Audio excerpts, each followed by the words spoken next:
I know it's kind of hard to hear me because of that fan blowing, but kind of hear me out a little bit. Yeah, so I'm gonna show you guys what I did for this pair, USD CAD, and the trade I took today. It's in the Discord. If you guys didn't see, you can go ahead and check. It's also in my trading Instagram. But yeah, guys. So this is the trade that I'm gonna. Oh my God, it's the wrong fucking thing. Sorry, guys.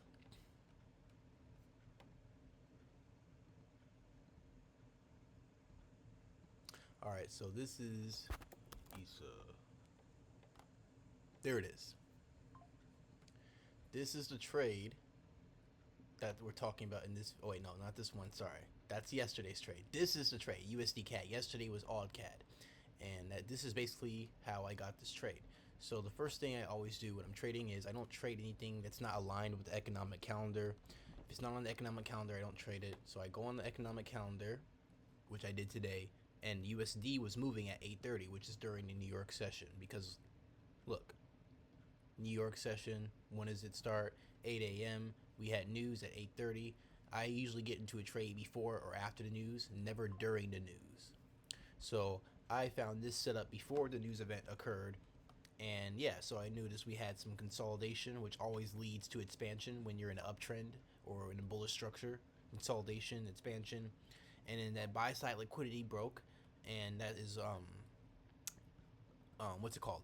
That is usually what I use for take profits. So buy side liquidity also is just what I use to for take profits, is also to track where the market is going. So this higher buy side liquidity that you're actually looking at is a higher time frame liquidity right here that you guys can see. Because I know I have a lot of stuff on my screen, but yeah, this is all liquidity that I was targeting. And unfortunately, I didn't enter the trade all the way up here, but I have precise levels that I like to take profit at. So yeah, guys, um, I'm gonna show you guys something else. So in UCAD, I always start with the 5 minute for market structure slash my trend because it's a slower moving pair for some reason. And yeah, so when I zoom all the way out, it shows me market structure that's relevant, 5 minute, 15 minute structure, right? And I noticed that back here um, we had this supply zone, and I was initially going to target this trade all the way to the supply zone, which I should have freaking did, and I don't know why I didn't, but that's because I wanted to target this buy side liquidity down below.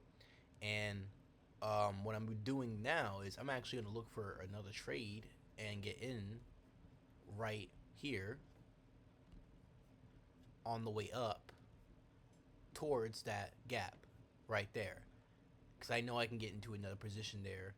Um, yeah, I'm probably gonna do this tomorrow. I'm probably gonna get into this trade tomorrow because I never like trading when I'm not in the actual trading session. So I usually would trade this during New York session, but it's not that.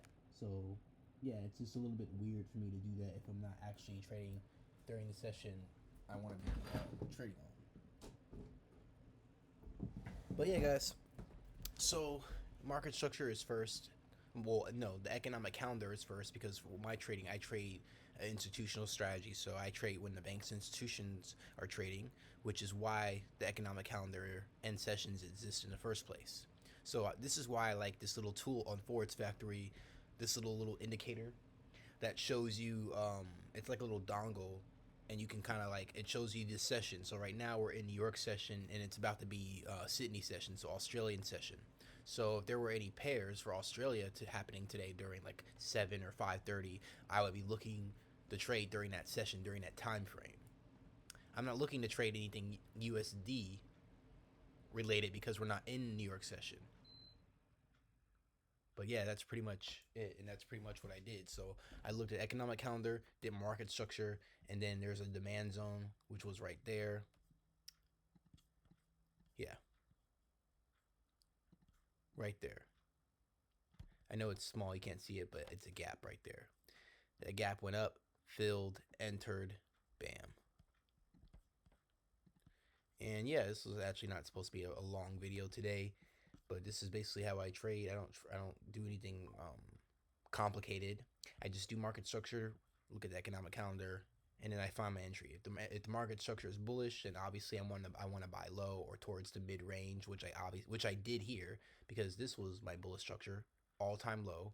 all-time high, and then where I bought was in towards the middle, 50% of the range.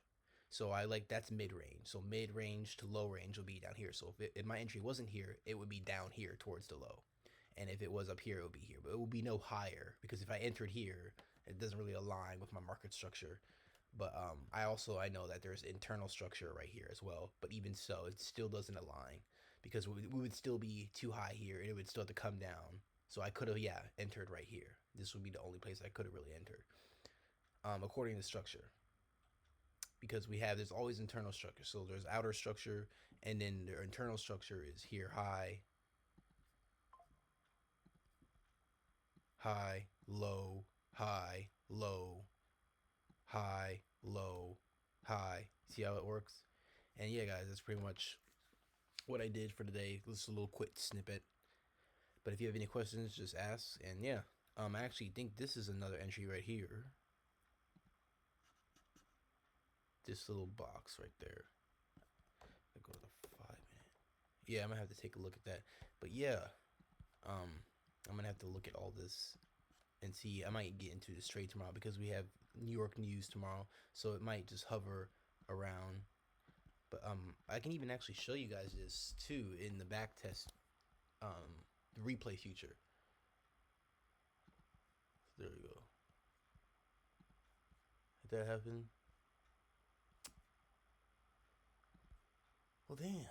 I was waiting for it to fucking. I wanted it to go a little bit slower, but hold on. Replay. Okay, so I can go here, and then how do I 10x? That should be a little slower. Oh, that's too slow. Oh my god. All right, let me just try this one more time. Okay, I'm awful at the freaking replay feature. Jesus Christ. Okay, yeah, then why would I want... Yeah, okay, I think I need to stop trying to do this. Let me just try one more time. Let me just...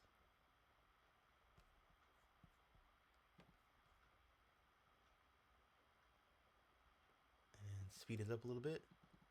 There it is, you see? Yep. And I entered right there. And then we were starting to go up. And that's what I like about CAD pairs, USD CAD. It's kind of like sturdy. It was kind of moving slow at first, but then when we hit towards New York session, it started to kind of pump up like that. And then it did that, and it spiked up there, and it spiked that wick, and that's where it took profit. And then it went back down, and then it also went straight back up, which I'm kind of pissed that I didn't stay in the trade. But you always get pissed like that when you see how far the market goes beyond. And yeah, so that's pretty much what I did.